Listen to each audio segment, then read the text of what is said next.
A pandemia da Covid-19 causou a paralisação das aulas presenciais, impondo assim que professores e estudantes se adaptassem ao novo formato de ensino, ou seja, ao ensino remoto emergencial.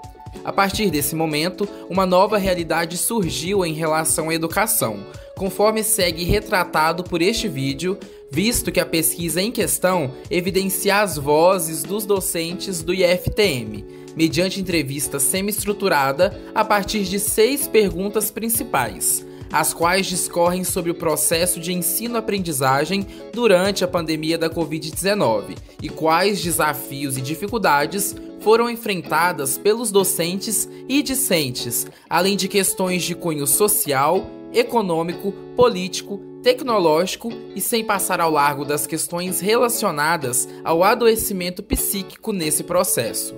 O registro foi realizado por gravações em áudios, com a participação de 8 docentes do IFTM Uberlândia Centro, que nos ajuda a entender melhor essa situação, a qual vocês conferem a seguir.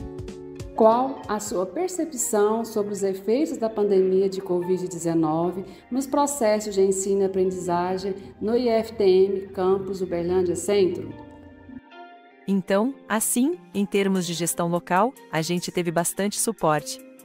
Por exemplo, a gente tinha um professor que era muito versado em tecnologia e aí a própria gestão organizava com esse professor para marcar momentos com todos os colegas, para orientar os colegas como é que fazia com a tecnologia e com o recurso. Então, localmente, a gente teve muito suporte, né? Da gestão daqui do campus. Agora, pensar em política pública, isso não existiu, sabe? Não tinha. Quando saímos era uma segunda-feira à tarde, quando suspenderam as aulas. Suspenderam as aulas na segunda tarde, demos aula na segunda-feira, amanhã a gente não volta. E aí, na semana seguinte, nós estávamos todos trabalhando de modo remoto, todos. Mas não veio nada de cima, do MEC, do governo federal, não veio nada dizendo, vamos fazer assim, vou te ensinar a fazer isso, nada. Então, assim, quem deu jeito foi a gestão local, né? Com muitos colegas que se dispuseram a auxiliar, mas não teve nada em termos de país, não. Acho que o processo de aprendizagem ele tem essa parte de troca de ideias. Só que, em algum momento, você tem que aferir o quanto aquele estudante, de forma individual, aprendeu aquele conteúdo. Isso se perdeu durante a pandemia. Por que se perdeu? Porque você não tinha um controle do que o estudante realmente fez por conta dele. Então, em resumo, o processo de ensino e aprendizagem. O que eu mais percebo de perda foi essa possibilidade de aferir o grau de aprendizagem do estudante durante esse período. Então, agora em 2023, acho que não tem tantos casos, né?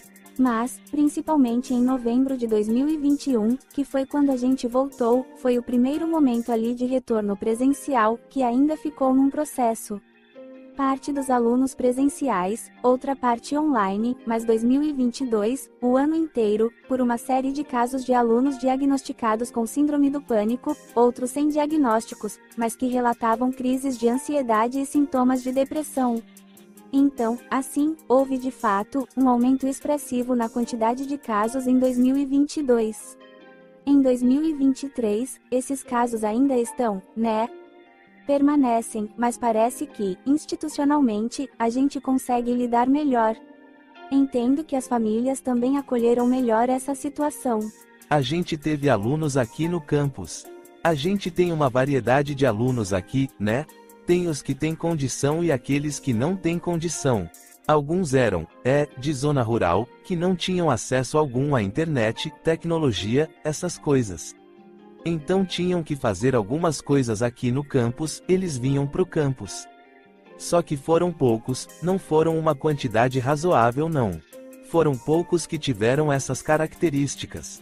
Acabou que esses alunos, em termos de entrega do trabalho, acabaram saindo um pouco prejudicados em relação aos outros. Em que medida foram disponibilizadas as ferramentas tecnológicas necessárias no cenário pandêmico?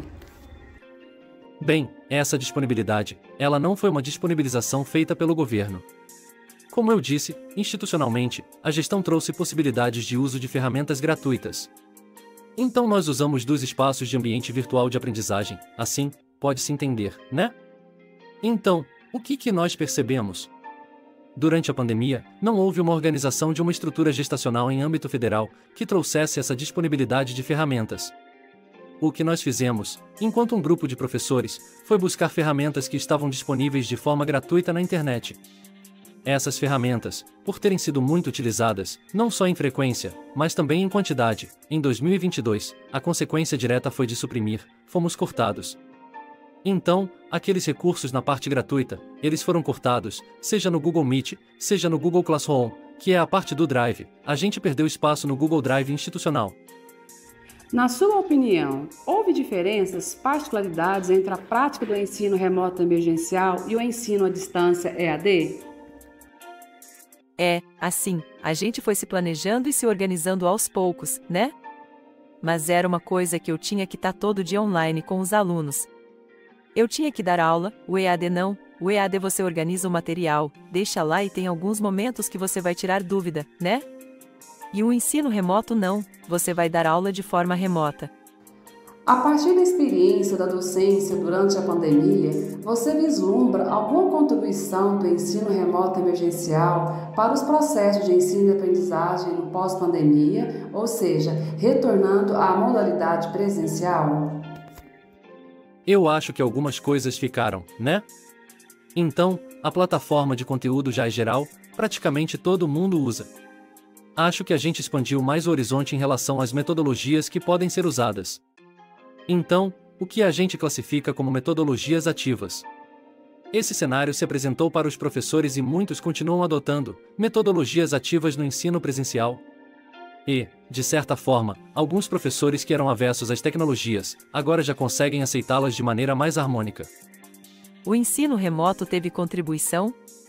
Acho que sim, teve contribuição, principalmente essa maior facilidade do aluno conseguir associar o presencial e algumas coisas acontecendo via online, que acho que essa geração já está muito conectada em relação a isso. Hoje em dia, inclusive, dependendo do tipo de atividade que se coloca para o aluno fazer, ele vai estar sempre pesquisando e utilizando uma tecnologia para fazer isso, não tem como fugir mais disso. E pro professor também, né? No sentido de aprender mais sobre o uso dessas ferramentas e como é que a gente pode se adaptar. Olha, eu acho que a gente passa a dar mais valor na presença, né? Às vezes que a gente ficou com aquela ideia, nossa, nunca mais volta como era antes. A gente tem essa necessidade do conviver, né? Assim, eu acho que nos mostra coisas simples, como sentar e almoçar junto, não ter que estar de máscara. Eu me lembro que eu, grávida de 9 meses quase, dando aula de máscara, aquilo, nossa, aí você passa a dar valor nessas pequenas coisas. E isso para mim marcou muito, às vezes, querer encontrar e não poder. Daí ter essa noção que estar presente, que o conviver e ver as pessoas é algo muito importante, independente de ter ferramenta, videoaula, tem um monte de coisa que é muito legal, mas o estar aqui, o olho no olho, conhecer a realidade dos alunos. Perceber, esse aluno hoje não tá legal, o que será que tá acontecendo? Aí você vai saber, tem uma questão na casa dele, tem uma questão, sei lá, ele tá brigado, essa parte da turma de rixa com aquela. Então, essa convivência, faz parte do processo. Então, eu acho que é valorizar isso e perceber isso. Não é só valorizar, mas perceber que, às vezes, antes era tão que a gente não percebia como que isso é importante. Em linhas gerais, é importante afirmar que as entrevistas conduzidas com os docentes do IFTM corroboram os principais achados teóricos sobre a pandemia de Covid-19, que são o descaso do governo federal negacionista sob a gestão de Bolsonaro e seu impacto nocivo na educação, sem contar no campo econômico, forçando inclusive os próprios servidores a se reinventarem coletivamente, mediante cursos, treinamentos geridos por eles mesmos nesse período de incertezas e angústias. O aumento exponencial do adoecimento psíquico, sobretudo ligado à ansiedade e à depressão, de discentes e docentes e as consequências nos processos de ensino-aprendizagem. e o legado de uma educação mais antenada às ferramentas tecnológicas do contemporâneo, levando em conta as necessidades que tangem o Brasil, no qual se deve democratizar o acesso à internet, principalmente em um país que se mantém entre os mais desiguais socioeconomicamente do mundo. Por fim, dados esses que parecem apontar para um único horizonte. Enquanto a educação brasileira não for reconhecida como investimento e como política de Estado, e não pelo equivocado prisma de gasto e governo, crises, sejam sanitárias ou econômicas, somente demonstrarão as fissuras de uma sociedade condenada a ter um papel de coadjuvante no cenário democrático global.